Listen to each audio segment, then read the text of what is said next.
Hello my beautiful friends, today I wanted to do a quick video about our autopilot mode. Autopilot is where most of us spend 90, maybe 95% of our day. That means so many of our decisions, our actions and our results in our lives come from this autopilot mode. Now the reason I want to talk about this is because we don't need to simply accept what our brain offers us, what our brain's default is in our autopilot mode. We can put dedicated, deliberate effort into the percentage of our day where we are conscious, and that small effort is going to give you massive gains, compounding into the rest of your day effortlessly in your autopilot mode. The concept here, as I'm calling it, is practice makes programming.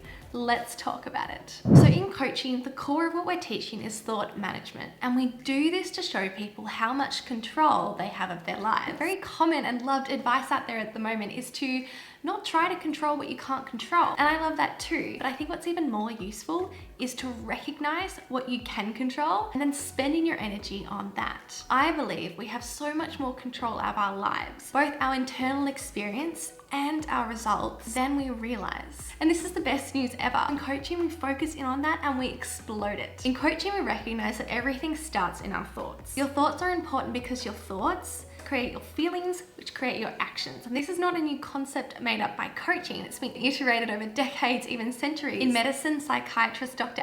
Beck developed CBT. Dr. Beck recognized that lots of the behaviors and symptoms in his patients ultimately stemmed from distorted thinking and false assumptions that made them perceive the world and what's possible in subsequently false and also unuseful ways, such that they created these symptoms of depression, for example. The thoughts, feelings, action sequence is also iterated in Buddhism, where they say our thoughts have ineluctable consequences, inescapable consequences. Our thoughts aren't inconsequential. Your thoughts create results. So I want to talk about autopilot mode today because whether you believe it or not, whether you're thinking about it consciously or not, your thoughts are still creating results in your day for you. Our aims in coaching are not to be aware and controlling or deliberate with every single thought that we have. Contrary to what many of my clients would love to believe that they could do once they realize how much their thoughts influence their actions and their results. We cannot. We have 60,000 thoughts a day, they say. I have no reference for that, but you can imagine we have more thoughts per day than we are consciously aware of or could ever hope to be consciously aware of. I don't think I'd want to be consciously aware of all of those thoughts. This is how we want our brain to work. We want our brain to be able to conserve energy and repeat useful patterns so that we can focus on new problems that will take all of our attention. But here is what I want you to consider for the benefits of coaching. If we're in autopilot for 90% of the day, and a conscious, purposeful, well-meaning, skillful person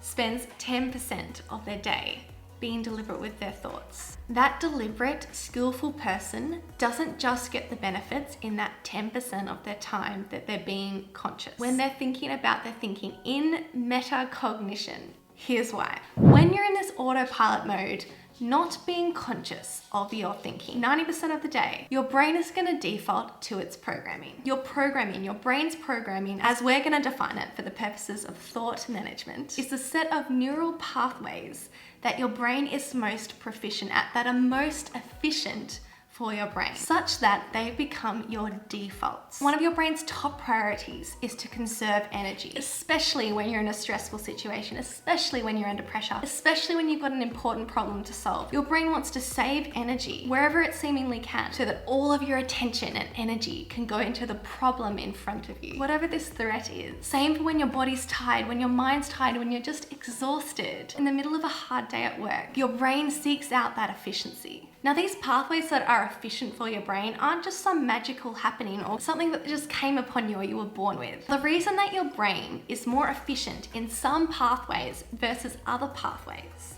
is because of what you've practiced. What you practice makes your programming. Practice makes programming. I want you to remember this. It's going to change your life. It's going to change the way you decide to think. It's going to make you want to think about your thinking. Whatever thoughts, thought patterns, decision-making patterns your brain has been practicing over the last 20, 30, 40 years of your life, it's going to be the most efficient at. You can think about it this way. Out in the rugged bushland, over the last 20 to 40 years, you've been walking down this one pathway. And as such, you've carved out this pathway, this nice flat ground, the shrubbery all pushed away because you've walked it every single day. And there's so much other space you could choose to walk on this bushland, but you don't, especially when you're tired, especially when you're in a hurry, especially when you're under pressure or threat, right? You're not going to choose to walk a new path with uneven ground and shrubbery, tree branches and grass and plants that you need to push out of the way to make your way through that path. But each time you walk that path, as you choose that path more and more, that new path, it's going to become easier and easier, more and more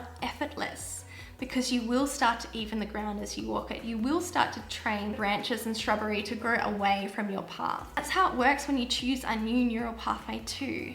There's so much more resistance on the new pathway. You have to go to a lot more effort, but it pays off because you get to the destination that you actually want to go. And over time, as it's practiced, it becomes more efficient. Every time you choose that new pathway, the alternative, previously easy, effortless pathway is growing over as well. So every single walk, every single decision you make on the new pathway counts. So what this means in your life is that when you have your 10% of the day, because you're a deliberate, skillful, conscious person, in that 10% of the day, when you're thinking about your thinking, when you give yourself the space to choose thoughts that you like your reasons for and that are actually useful to you, that serve you, when you choose thoughts with well-grounded reasoning, every time you use that opportunity to choose a better thought, you don't just get the benefits then and there. You don't just get the benefits in that decision. It translates over to this 90% autopilot mode.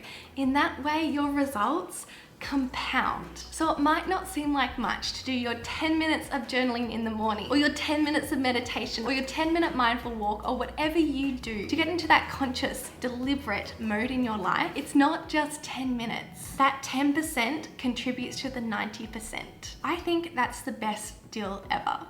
All right, let me give you one more analogy if you're not yet sold on a small amount of work when it comes to your thoughts can make a massive difference in your life. So I also like to think about my thought work like my gym sessions. I want to take care and nurture and optimize my physical body. That doesn't mean that I spend 24/7 in the gym. I go to the gym a couple of times a week. I'm deliberate and thoughtful and purposeful when I'm at the gym, and then after the gym, I go about the rest of my life. But for that small amount of time I put in, the influence of that gym session doesn't stop when I leave the gym. So this concept is one of the reasons why I love to do resistance training. So in resistance training, we're building muscle. In fact, when we go to the gym, when we're at the gym, we're breaking down muscle. Not building muscle, we're just breaking it down, stressing it. And then when you leave the gym and recover, that's when the new cells for the muscles get laid down and you're actually building new muscle. So it's not just the time at the gym. There's also a process happening after the gym. When you're at the gym, you're putting in your deliberate time. After the gym, there's no deliberateness. You're just benefiting from the automation in your body. Now, not only that, when you do resistance training, you're putting muscle onto your body. So you go to the gym and you put the effort in that triggers the muscle building process. But then the rest of the day, the rest of your week that you're walking around, you've now got more muscle on your body. That muscle that you created is burning more calories, producing more good hormones, and kicking off all kinds of other beneficial processes in your body. Just because you've got the extra muscle in your body, effortlessly, you're walking around constantly benefiting from the short little bursts of sessions that you put in for just a couple minutes, a couple days a week. Another gym analogy, we can zone in on just the gym session. When you're learning a new exercise, you take your time to learn the technique well. You have to consciously put effort in. Think about where you're moving the weight, where you're moving the muscle, where you're moving your joints, where you're bracing your joints and holding your posture while you move your body around to do the exercise. Lots of conscious thinking, lots of deliberate effort. But when we put in that effort up front, when we do the first few weeks or months of deliberately practicing that technique, over time, executing that good technique becomes effortless. You go on autopilot mode. You do not need to input the energy every time to think about it. You get to benefit from that small portion of deliberate input relative to the large portion of autopilot mode that you get to be in and benefit from now. So I really like to think about thought work like these gym sessions. The small amount of effort I put into being deliberate translates into massive results. Every day I do some form of thought work, journaling, meditating, or some kind of mindful conscious time, be it on a walk, eating, or even simple things like sitting in the car or in the shower. And once a week I go to my coach, my personal trainer for my mind. I get them to check my work. I get them to show me my blind spots, my biases. And my coach helps me make sure that that conscious effort that I'm putting in is the best bang for my buck.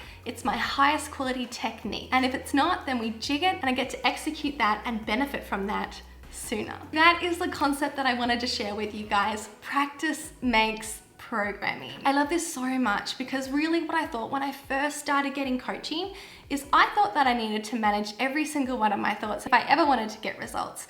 And really it's so much simpler than that. Just like going to the gym, I can put in small amounts of deliberate effort and I can get massive results. It's not that daunting, it's not that much of a big deal. And just like the gym, we are never done. We can always improve, and that is the way it should be. That's the way we like it. I hope you guys have enjoyed this video today. Let me know if you have any questions. I would love to talk to you about anything thought management related. See you guys in my next one.